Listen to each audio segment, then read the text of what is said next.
I was happy to be headed to Athens and away from Silas, Luke, and Timothy for a while. As a young man, I had studied Athens and its philosophers and had always wanted to see the famous city. The second part of his second missionary journey started when Paul entered Greece for the first time. Paul's first stop was Athens, a famous tourist destination now, just as it was then. I left the city of Berea and the province of Macedonia and entered into the province of Greece. A few hard days of walking later, I found a shell of the Athens I had read about in its golden age. It had been almost 400 years since the great builders and philosophers had done things nobody had ever done or thought. The Acropolis was covered with run-down temples and buildings. Even the Parthenon, the most beautiful building ever created, was shabby. The Romans had been stealing Greek marble, statues, and ideas for more than 100 years, and the Greeks were helpless in stopping them. The city had shrunk to only 10,000 inhabitants. I climbed the steep Acropolis to look down on the city. On its Areopagus, the rocky outcrop known as Mars Hill, I looked down at a dying city and its people, all of them living in the distant past with long-dead ideas and philosophies, such emptiness and hopelessness. I nearly cried. Behind me was the top of the Acropolis with its many temples, including the giant Parthenon, dedicated to the city's patron goddess, Athena. In front of me was the Agora with its rows of shops and statues. I descended to the marketplace and I saw something that broke my heart. An altar dedicated to the unknown God. These Athenians are so clueless. And just so they could cover all the bases, they had an altar to the unknown God. More than 5 centuries before my time, Greece and Macedonia were not countries, but an area with many city-states and small kingdoms: Athens, Sparta, Thebes, Corinth. And these city-states constantly fought against each other and against other enemies in other countries in order to improve the chances of winning wars and growing economically. Each area created their own gods that they worshiped and eventually ended up with a very comprehensive set of myths concerning these so-called gods. You probably heard of many of the Greek gods: Zeus, Poseidon, Athena, Aphrodite, Nike.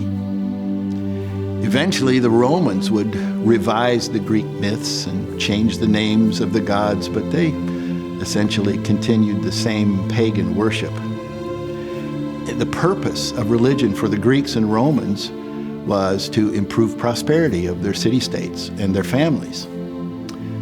Their religious celebrations often included drunkenness and prostitution. They had no concept of a religion that was used to worship a true God and to act in a holy and pure way. Instead, they used philosophy to modify people's thoughts and behaviors. I taught in the synagogue and on the streets of Athens and was confronted with the same old philosophies and laws that had been argued and found wanting for hundreds of years.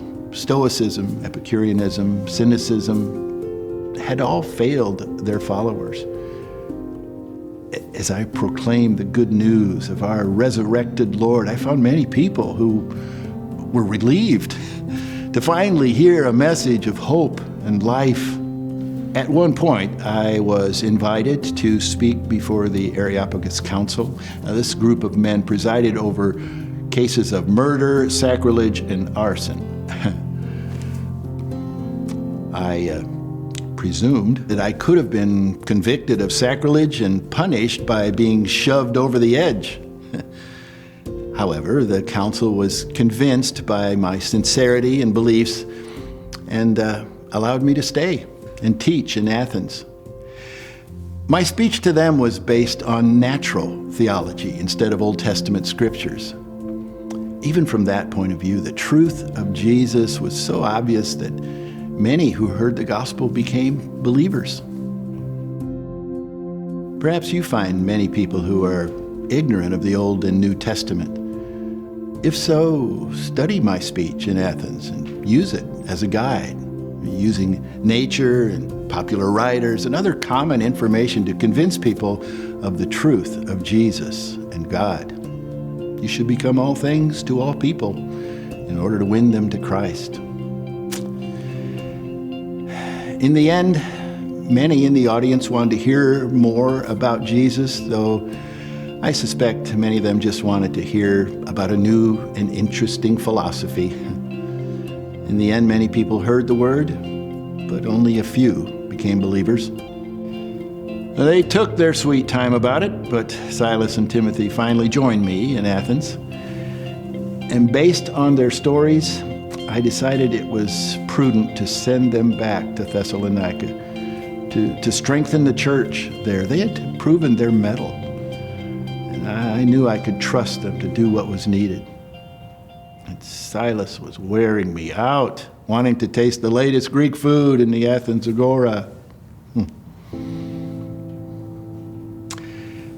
After a few weeks, when my work at Athens came to an end, the Holy Spirit led me on a 50-mile walk to Corinth. Oh, the land and the sea views were astounding. The Aegean Sea, I don't think I've ever seen anything prettier than seeing the blue sky and clouds reflected off of that island-studded water. 200 years before my time, Corinth and Rome were vying for control of the area. Rome defeated Corinth and totally destroyed it in 146 BC. And the Romans hauled away unimaginable amounts of wealth and art from the city. 100 years later, the Romans rebuilt the city in a slightly different place and made it the provincial capital of Greece. And like Athens and the rest of Greece, Corinth was just a shell of what it had been in its prime. Although in my time, Corinth was a much bigger and more important city than Athens. Corinth controlled the Isthmus of Corinth that allowed travelers to avoid sailing around the dangerous Peloponnese Peninsula.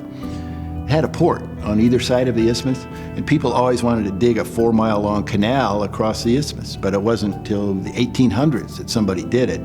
Unfortunately, that canal was built too small and couldn't accommodate the larger shipping vessels, so it was almost instantly useless. As a seaport city, though, there were some rough characters in Corinth, with entertainments of all kinds readily available.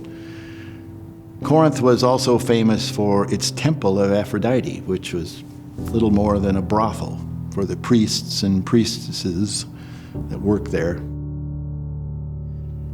No city in the Roman Empire needed the gospel more than Corinth. Corinth was where I met Aquila and Priscilla, a Jewish couple who had been expelled from Rome because of the Emperor Claudius' order for all Jews to leave Rome. We were all tent makers, and they offered to let me live with them because they thought we might help each other. And soon, they became believers. They became some of my best pupils because they loved the scriptures and God wholeheartedly. I worked with them and evangelized others whenever I could take time off to do so. It was a refreshing time for me, working with my hands. I was able to quit worrying about all the churches we had established and gave my body time to heal from all the beatings.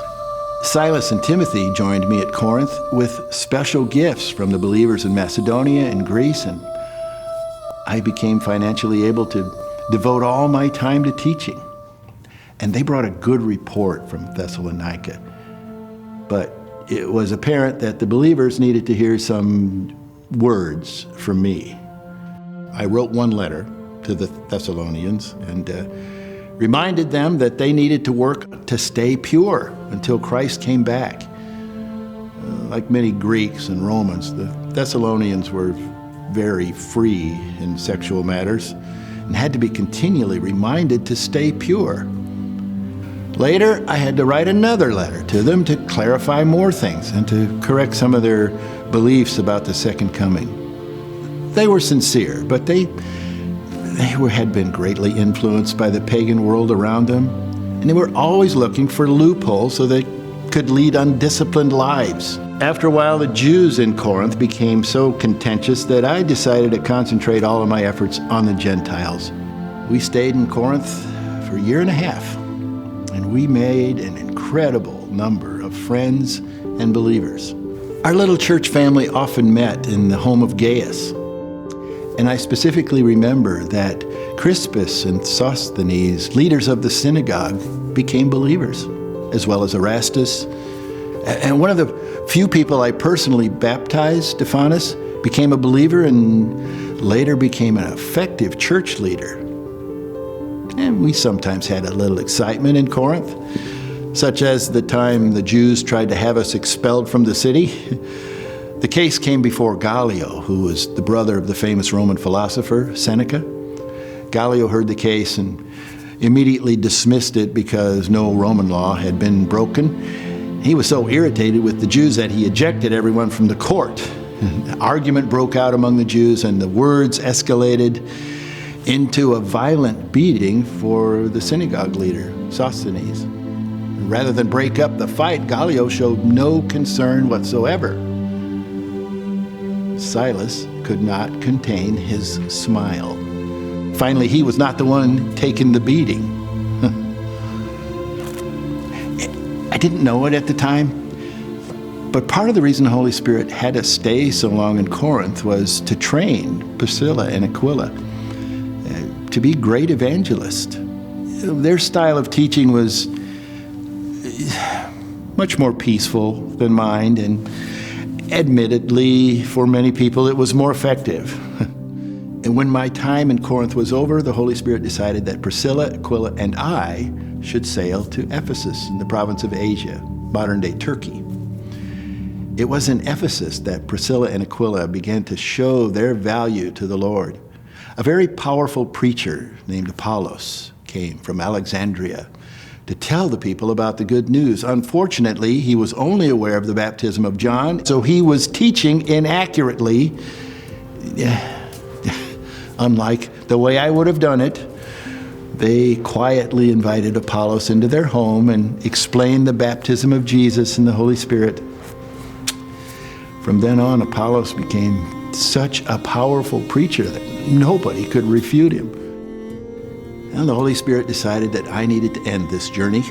So I left Priscilla and Aquila in Ephesus for them to continue their teaching. And I went to Caesarea, Jerusalem, and back to my home base in Antioch. Once again, the Holy Spirit was acting in an unpredictable manner and was setting up for long-term growth in the kingdom. Now, reading my missionary account from a distance of 2,000 years, it may seem disjointed. Most people see the Bible as people and letters and single-point events that don't connect very well. If you ask 10 people what year I was in Corinth the first time, I bet you few of them could place it within 10 years. Spring of 51 AD to the spring of 52 AD, when Gallio was proconsul. But scholars still aren't sure whether I started or ended my tenure in Corinth during that time, so they can't date it exactly, which is important because that's one of the key exact dating points of my entire career that Luke gives you. He always liked to be a bit mysterious. People also tend to separate my letters from my life and from the lives of those I knew. The story of my life is the story of meeting people, developing relationships, and dealing with churches throughout much of the Roman Empire. Real people with the same problems you have today. Much of my ministry depended on developing close relationships with many, many people. The man who was once the angriest person in Israel learned how to make friends and influence people I was the Jewish Dale Carnegie.